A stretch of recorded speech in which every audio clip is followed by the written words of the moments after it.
안녕하십니까. 주식시장의 큰 방향을 제시해드리는 러펀드의 증시 토크입니다. 자, 휴일을 보내고 오늘 낮에 날씨가 좀 제법 더운 것 같습니다. 그래서 무의식 중에 이렇게 팔을 걷고 영상을 남기게 됐습니다.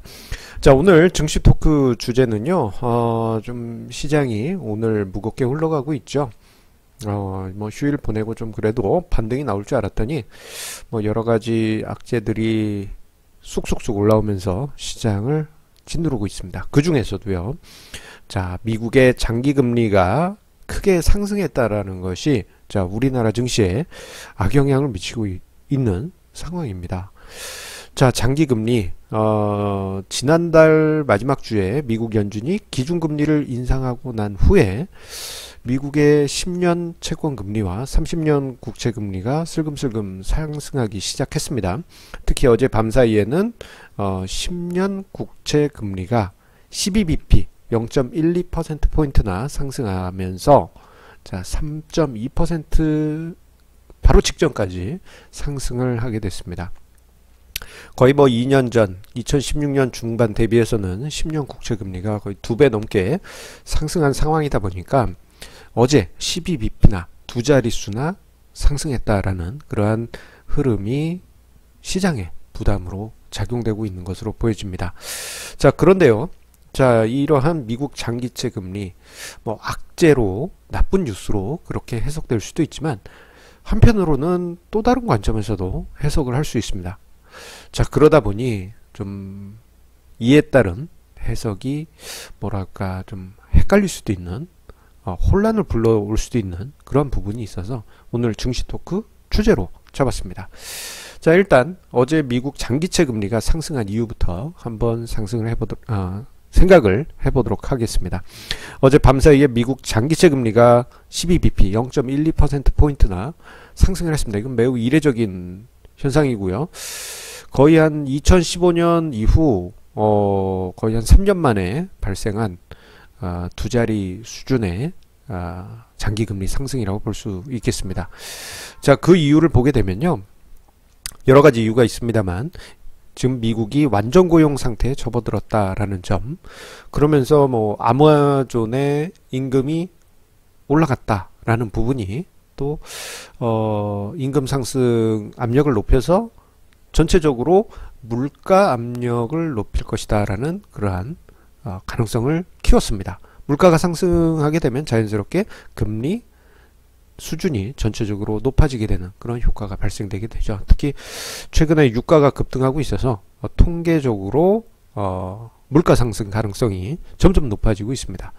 여기에 해외 투자자, 일본이나 유럽 투자자 입장에서 보면요.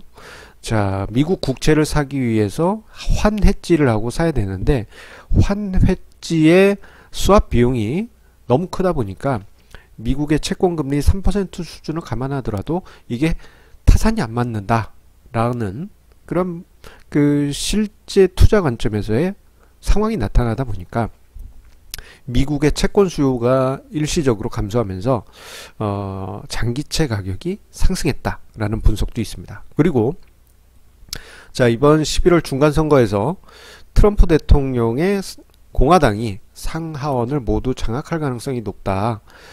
그러면서 만약에 트럼프 대통령이 상하원을 다 장악하게 될 경우에는 자, 트럼프 대통령의 강한 경제 드라이브가 더 강화될 수가 있습니다. 미국의 경제 성장률 최근에 연율 4%까지 나왔다는 점에서 더 강한 미국 경제 상승, 그렇다면은 금리 상승도 자연스럽다.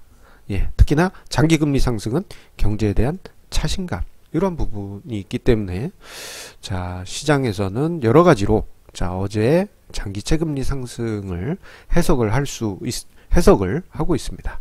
자, 보시더라도 올해 초부터 해서 꾸준히 상승했던 미국의 장기채 금리가 자, 어제 두 자릿수에 제법 큰 상승 12bp나 상승하는 그러한 흐름이 나타났습니다. 자, 그런데요. 미국 장기채 금리가 상승하게 되면은 자, 악재로서 시장에 반응을 할 수가 있습니다. 자, 그 이유는 이머징 마켓들이 금리가 연쇄적으로 인상될 가능성이 높아지기 때문입니다. 자, 미국의 단기 채권도 그렇고 장기 채권도 그렇고 지금 다른 국가들 대비해서 높은 그 금리 수준을 보여주고 있기 때문에 금리 매력도 측면에서 미국의 금리가 더 높은 그런 상황이죠. 그렇기 때문에 이머징 마켓에서 자금이 빠져나갈 가능성이 높아지게 되고 자연스럽게 이머징 마켓도 금리가 상승하게 되는 그런 상승 압박을 받게 됩니다. 자, 대표적으로 지금 우리나라 같은 경우 그러하죠. 한국은행이 기준금리를 여러 가지 이유로 인상하고 있지 않지만 자, 미국이 장기금리, 단기금리 모두 상승하게 되면요. 자, 우리나라에서도 금리를 인상하게 되는 자, 중요한 명분이 만들어지게 됩니다.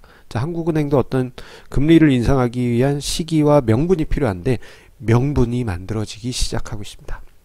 미국의 단기금리, 장기금리 모두 높아져 있기 때문에 어쩔 수 없다. 이렇게 명분을 만들면 되기 때문이죠. 명분. 예. 어제 우연히 예전에도 봤던 영화입니다만 범죄와의 전쟁 거기서 보면은 자, 명분이 필요하다. 뭐 그런 하정우의 명대사가 있었는데 그 명분 지금 미국 장기금리가 만들어주고 있다. 볼 수 있겠습니다. 자, 그런데 우리나라는 그래도 체력이 좋아요. 경제 체력이 좋기 때문에 기준금리 수준을 살짝 올리는 선에서 그치지만 자, 이머징 마켓 중에서 체력이 약한 국가들은 외환 위기로 이게 번질 수가 있습니다. 왜 돈이 갑자기 쫙 빠져나가니까요. 예. 엔캐리 트레이드든 아니면 달러 캐리 트레이드든 저금리로 빌려왔던 돈으로 체력이 약한 국가들 고금리에 국채를 투자를 했는데 이게 미국이 금리가 높아지게 되면은 자연스럽게 다시 미국으로 회귀를 하게 되면서 갑자기 돈이 빠져나가게 되면 이머징 국가 중에서 체력이 약한 국가는 외환 위기가 발생할 수가 있습니다. 최근에 브라질, 아르헨티나, 터키, 이런 프레질 국가들 취약 5개국 이런 얘기가 나왔던 것처럼 취약한 국가들은 항상 외환 위기 가능성이 높아질 것이고요. 최근에 이탈리아가 지난주에 약간 리스크 가능성이 높아졌던 것도 이러한 측면에서 우리가 해석을 할 수가 있습니다.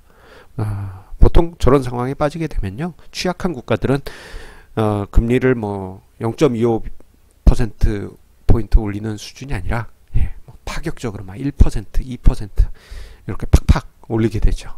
예. 자, 즉 미국이 금리가 인상되게 되면은 이머징 마켓 중에 취약한 국가들의 금리가 상승하면서 간헐적으로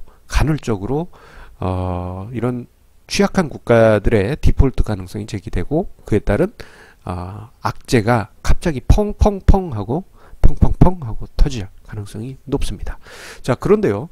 자, 이게 장기금리 상승 나쁜 거다라고 해석을 할 수 있지만 또 한편으로는 이렇게 시각을 보면 나쁜 거지만 이렇게 시각을 돌려서 보면요. 또 다른 관점을 우리가 찾아볼 수 있습니다. 그것은 바로 장단기 금리 차가 확대된다라는 것입니다. 예. 이거 장단기 금리차 많이 듣던 앤데? 예, 맞습니다. 그 장단기 금리차입니다. 자, 지금 화면상의 도표는요, 미국의 10년 국채 금리와 2년 국채 금리의 차, 장단기 금리차 추이입니다.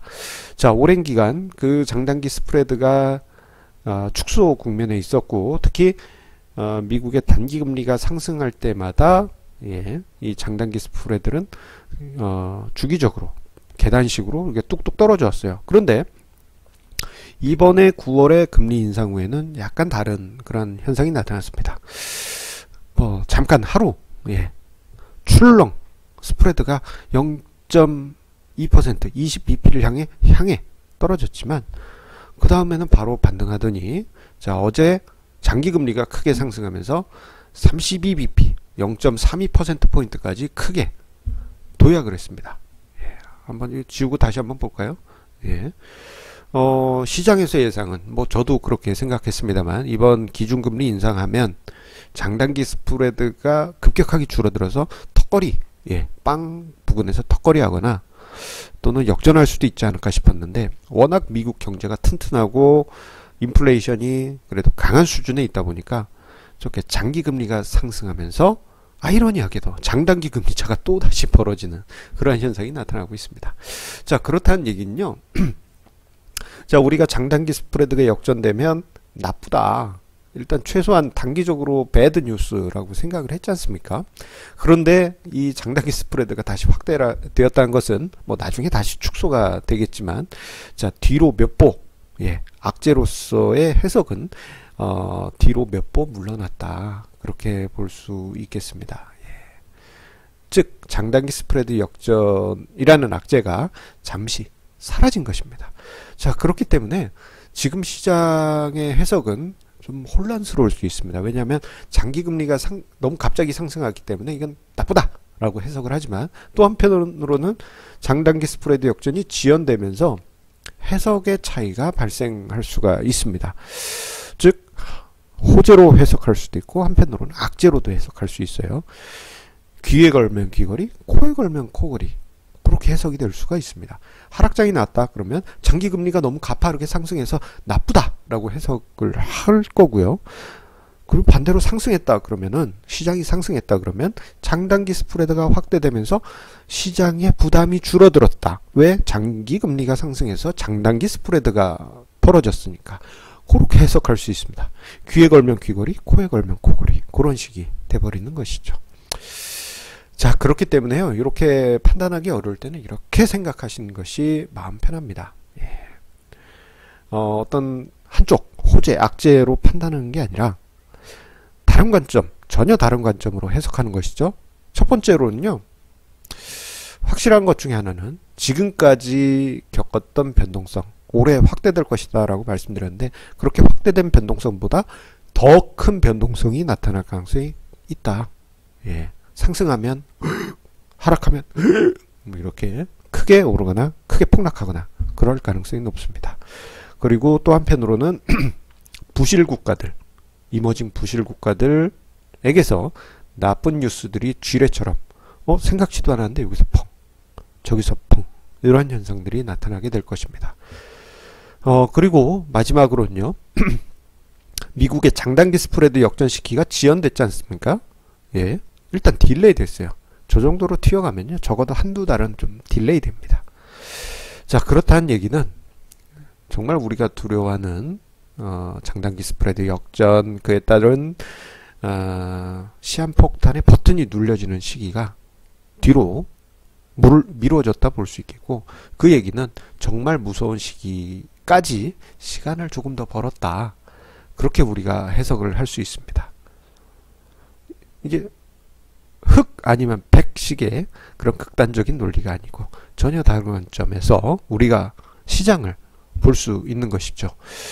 자, 그렇기 때문에요, 이걸 종합해서 보면요, 변동성이 커지기 때문에 마음을 조금 더 강하게 가지실 필요가 있습니다.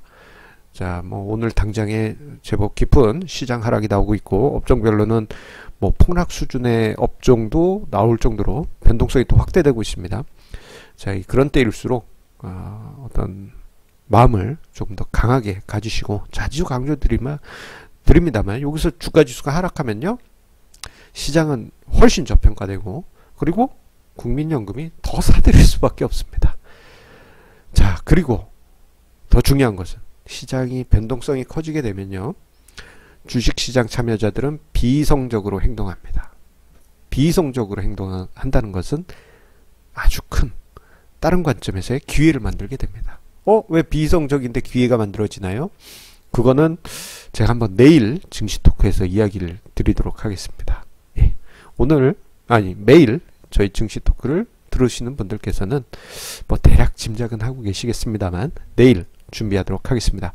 자, 오늘 저의 증시 토크는 여기서 마치도록 하겠습니다. 항상 시청자님들의 구독과 좋아요 버튼 꾹 눌러주시는 거 저에게 큰 힘이 됩니다. 자, 큰 힘 꼭 심어주시고요. 내일도 좋은 주제로 인사드리도록 하겠습니다. 감사합니다.